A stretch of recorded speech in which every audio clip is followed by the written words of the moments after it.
दोस्तों, कोलकाता के Eden garden मैदान पर आईपीएल 2025 का एक और रोंगटे खड़े कर देने वाला मुकाबला देखने को मिला।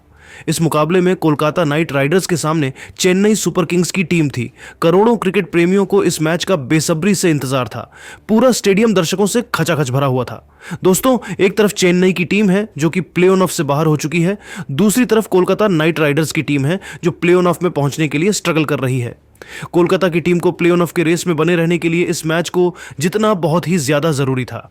इस मुकाबले में सिक्का उछाला गया तो टॉस जीतकर कोलकाता नाइट राइडर्स के कप्तान अजिंक्य रहाणे बल्लेबाजी करने का फैसला किया। वहीं मेहमान टीम चेन्नई सुपर किंग्स को पहले गेंदबाजी करने का मौका मिला। कोलकाता की तरफ से बल्लेबाजी की शुरुआत करने के लिए सुनील नारायण के साथ रहमनुल्लाह गुरबाज की खतरनाक जोड़ी मैदान पर उतरी। दोनों बल्लेबाजों के कंधों पर अपनी टीम को अच्छी शुरुआत दिलाने की जिम्मेदारी थी। वहीं चेन्नई सुपर किंग्स की तरफ से पहले ओवर में गेंदबाजी करने के लिए आए तेज गेंदबाज खलील अहमद, जिनका स्वागत रहमनुल्लाह गुरबाज ने पहले ही गेंद पर शानदार चौका लगाकर किया और चौके साथ अपनी टीम का खाता खोला। लेकिन इसके बाद खलील अहमद ने शानदार गेंदबाजी किया और अंतिम 5 गेंद पर गुरबाज सिर्फ 1 रन ही बना सके। इस तरीके से पहले ओवर में कोलकाता नाइट राइडर्स का स्कोर 5 रन ही बन सका। चेन्नई के कप्तान महेंद्र सिंह धोनी ने दूसरे ओवर में गेंदबाजी करने के लिए अंशुल कंबोज को भेज दिया, जिनका स्वागत गुरबाज ने पहले ही गेंद पर सनसनाता हुआ छक्का लगाकर किया। लेकिन अंशुल कंबोज ने इस छक्के का बदला लेते हुए तीसरी गेंद पर रहमनुल्लाह गुरबाज को नूर अहमद के हाथों कैच पकड़वाकर उनको पवेलियन का रास्ता दिखा दिया और अपनी टीम को पहली सफलता दिला दी। गुरबाज अपनी टीम के लिए सिर्फ 11 रन बनाकर बेहद निराश मन से वापस लौट गए। इस तरीके से कोलकाता की टीम को 11 रन के स्कोर पर ही पहला झटका लग गया। अब सुनील नारायण का साथ देने के लिए खुद कप्तान अजिंक्य रहाणे मैदान पर उतरे। दोनों बल्लेबाजों के कंधों पर अपनी टीम की पूरी जिम्मेदारी आ चुकी थी। अजिंक्य रहाणे के चेहरे पर विकेट गिरने का दबाव बिल्कुल भी नहीं दिख रहा था और आते ही उन्होंने अपने अंदाज में जबरदस्त चौका लगाकर अपनी टीम का स्कोर तेजी से आगे बढ़ाया। इसके बाद दूसरे ओवर की अंतिम गेंद पर भी 2 रन दौड़कर पूरा कर लिया। अंशुल कंबोज ने दूसरे ओवर में 12 रन जरूर खर्च किए, लेकिन गुरबाज के रूप में 1 विकेट भी अपने नाम कर लिया। 2 ओवर की समाप्ति के बाद कोलकाता नाइट राइडर्स का स्कोर 1 विकेट के नुकसान पर 17 रन बन गया था। चेन्नई सुपर किंग्स की तरफ से तीसरा ओवर लेकर आए खलील अहमद शानदार गेंदबाजी करते हुए दोनों बल्लेबाजों को चकमा दे रहे थे। तभी चौथी गेंद पर कप्तान अजिंक्य रहाणे ने खतरनाक चौक जड़ दिया। इसके बाद भी उनका बल्ला रुकने का नाम नहीं लिया और ओवर की अंतिम गेंद पर भी शानदार चौका लगाकर कोलकाता नाइट राइडर्स के स्कोर को रॉकेट की रफ्तार से आगे बढ़ाया।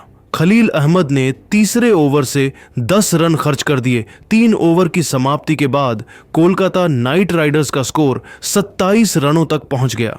कोलकाता की शुरुआत बेहद ही शानदार हो चुकी थी। वहीं चेन्नई की टीम को विकेट की तलाश थी। चौथे ओवर में महेंद्र सिंह धोनी ने अंशुल कंबोज पर एक बार फिर से भरोसा जताया और गेंदबाजी करने के लिए गेंद को उनके हाथों में थमा दिया।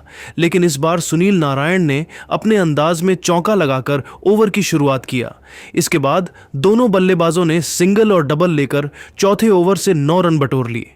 4 ओवर की समाप्ति के बाद कोलकाता नाइट राइडर्स का स्कोर 1 विकेट के नुकसान पर 36 रनों तक पहुंच गया था। दोनों बल्लेबाज पूरी तरीके से सेट हो चुके थे और तेजी से रन बटोरते हुए अपनी टीम के स्कोर को आगे बढ़ा रहे थे। चेन्नई की टीम को लगातार विकेट की तलाश थी। इसी सिलसिले में महेंद्र सिंह धोनी ने 5वें ओवर में गेंदबाजी में बदलाव किया और गेंदबाजी करने के लिए रविचंद्रन अश्विन को बुला लिया। लेकिन सुनील नारायण ने उनकी जमकर कुटाई कर दी। सबसे पहले ओवर की शुरुआती 2 गेंद पर लगातार सुनील ने ताबड़तोड़ अंदाज में 2 चौके लगाए। तीसरी गेंद पर उन्हें 1 भी रन नहीं मिल पाया, लेकिन चौथी गेंद पर उन्होंने गगनचुंबी छक्का लगाकर कोलकाता के स्कोर को रॉकेट के रफ्तार से आगे बढ़ाया। रविचंद्रन का यह ओवर चेन्नई की टीम के लिए काफी महंगा साबित हुआ। अश्विन ने इस ओवर से 14 रन लुटा दिए। 5 ओवर की समाप्ति के बाद कोलकाता नाइट राइडर्स का स्कोर 50 रनों तक पहुंच गया था, जहां एक छोर से अजिंक्य रहाणे चौकों और छक्कों की बारिश करके अपनी टीम के स्कोर को तेजी से आगे बढ़ा रहे थे। वहीं दूसरी छोर से सुनील नारायण भी कंधे से कंधा मिलाकर उनका भरपूर साथ दे रहे थे। दूसरी तरफ चेन्नई की टीम को इस मुकाबले में बने रहने के लिए लगातार विकेट की तलाश थी। पावर प्ले के अंतिम ओवर में चेन्नई की तरफ से गेंदबाजी करने के लिए आए अंशुल कंबोज की दोनों बल्लेबाजों ने बखिया उधेड़ कर रख दी। ओवर की पहली गेंद पर कप्तान अजिंक्य रहाणे ने सनसनाता हुआ छक्का लगाया, फिर अगली गेंद को उन्होंने चौके में तब्दील कर दिया। तीसरी गेंद पर अजिंक्य रहाणे ने सिंगल लेकर स्ट्राइक सुनील नारायण को दे दिया। स्ट्राइक पर आते ही सुनील ने खतरनाक चौका लगाकर अंशुल कंबोज की धज्जियां उड़ाकर रख दिया। अंतिम 2 गेंद पर दोनों बल्लेबाजों को 2 रन ही मिल सका। अंशुल कंबोज की बखिया उधड़ते हुए दोनों खिलाड़ियों ने पावर प्ले के अंतिम ओवर से 17 रन बटोरकर कोलकाता नाइट राइडर्स के स्कोर को 6 ओवर में ही 67 रनों तक पहुंचा दिया। जिस तरीके से दोनों बल्लेबाज चेन्नई की गेंदबाजों की कुटाई कर रहे थे, उसे देखकर तो यही लग रहा था कि आज दोनों खिलाड़ी अलग ही मकसद से मैदान पर उतरे हैं। पावर प्ले की समाप्ति के बाद 7वें ओवर में धोनी ने गेंदबाजी करने के लिए रविचंद्रन अश्विन को भेज दिया। अश्विन अपने गेंदबाजी से दोनों बल्लेबाजों को खूब परेशान कर रहे थे। सुनील नारायण और अजिंक्य रहाणे को उनकी गेंद बिल्कुल भी समझ में नहीं आ रही थी और एक एक रन बनाना है दोनों बल्लेबाजों के लिए काफी मुश्किल हो रहा था। खतरनाक गेंदबाजी करते हुए अश्विन ने 7वें ओवर में मात्र 2 रन ही खर्च किया। इस तरीके से उन्होंने कोलकाता के तेजी से बढ़ते हुए स्कोर पर ब्रेक लगा दिया। 7 ओवर की समाप्ति के बाद कोलकाता का स्कोर 69 रनों तक पहुंच गया था। 8वें ओवर में चेन्नई के गेंदबाजी में बड़ा बदलाव देखने को मिला और इस बार कप्तान महेंद्र सिंह धोनी ने गेंदबाजी करने के लिए नूर अहमद को बुला लिया। आते ही नूर अहमद ने पहले ही गेंद पर सुनील नारायण को धोनी के हाथों स्टंपिंग करा दिया। सुनील नारायण 17 गेंद पर 4 चौकों और एक छक्के की मदद से 26 रनों की पारी खेलकर वापस लौट गए।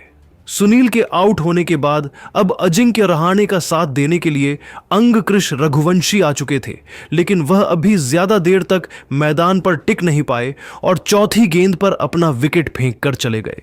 इस तरीके से कोलकाता की टीम को बैक टू बैक 2 झटका लग गया, लेकिन अजिंक्य रहाणे अभी भी मैदान पर डटे हुए थे और उनके साथ देने के लिए मनीष पांडे मैदान पर बल्लेबाजी करने के लिए उतरे।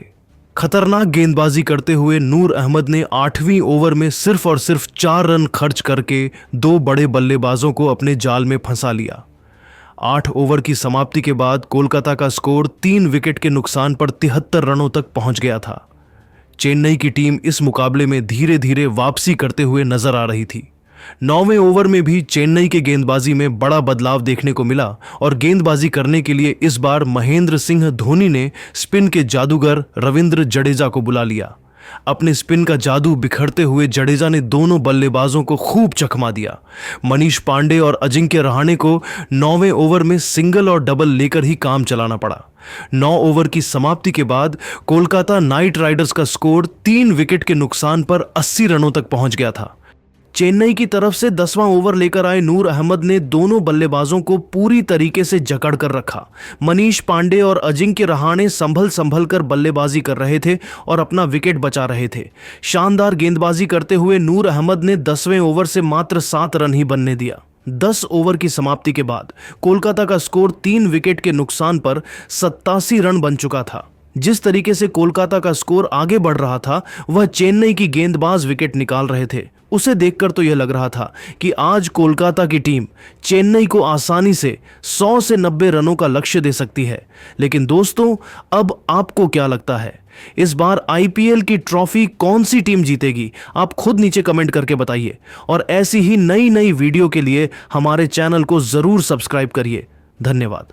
नमस्कार दोस्तों, अगर आपको चेन्नई सुपर किंग्स और रॉयल चैलेंजर बेंगलुरु के बीच खेला गया आईपीएल 2025 का 8वां और सांसें रोक देने वाला सबसे रोमांचक महामुकाबला पसंद आया हो तो इस वीडियो को आप एक लाइक जरूर करें। इस वीडियो का लाइक टारगेट 400 लाइक है, तो इस वीडियो को आप दिल से लाइक जरूर करें दोस्तों।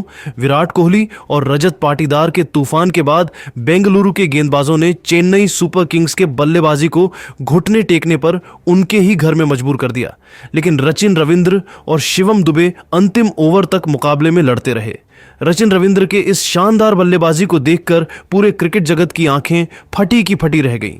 तो आखिर इस अंतिम ओवर के मैच में किस टीम ने मारी बाजी? दोस्तों, आईपीएल 2025 के 8वें और सबसे रोमांचक मुकाबले में आईपीएल इतिहास की दो सबसे बड़ी टीमें एक दूसरे के सामने थी। इस बार अर्थुराज गायकवाड़ के कप्तानी वाली चेन्नई सुपर किंग्स के सामने बेंगलुरु की टीम थी। इस रोंगटे खड़े कर देने वाले मुकाबले में चेन्नई सुपर किंग्स के कप्तान अर्थुराज गायकवाड़ ने टॉस जीता और पहले गेंदबाजी का फैसला लिया और बेंगलुरु की टीम को पहले बल्लेबाजी करने के लिए आमंत्रित किया।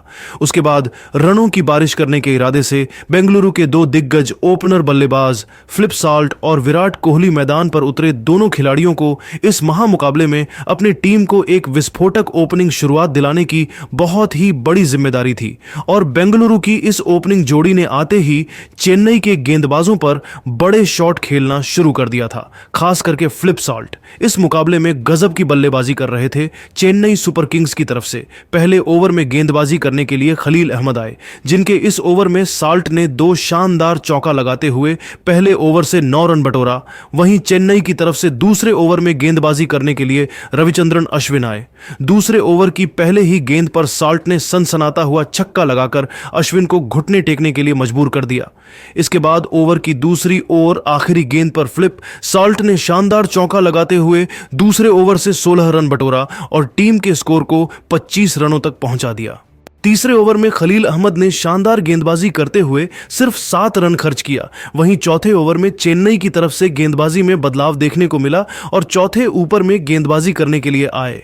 सेम कुर्रन ने सिर्फ 5 रन ही खर्च किया। साल्ट इस मुकाबले में अलग ही अंदाज में दिख रहे थे और चौकों और छक्कों की बारिश कर रहे थे। तभी 5वीं ओवर में गेंदबाजी करने के लिए आए नूर अहमद ने ओवर की आखिरी गेंद पर फ्लिप साल्ट को महेंद्र सिंह धोनी के हाथों स्टंपिंग कराकर बेंगलुरु की टीम को पहला झटका दिया। साल्ट अपने इस पारी के दौरान 16 गेंदों पर 5 चौकों और एक छक्के की सहायता से 32 रनों की पारी खेलकर वापस लौट गए। फ्लिप साल्ट के आउट होने के बाद विराट कोहली का साथ देने के लिए देवदत्त पडिक्कल मैदान पर उतरे। वहीं 6वें ओवर में गेंदबाजी करने के लिए एक बार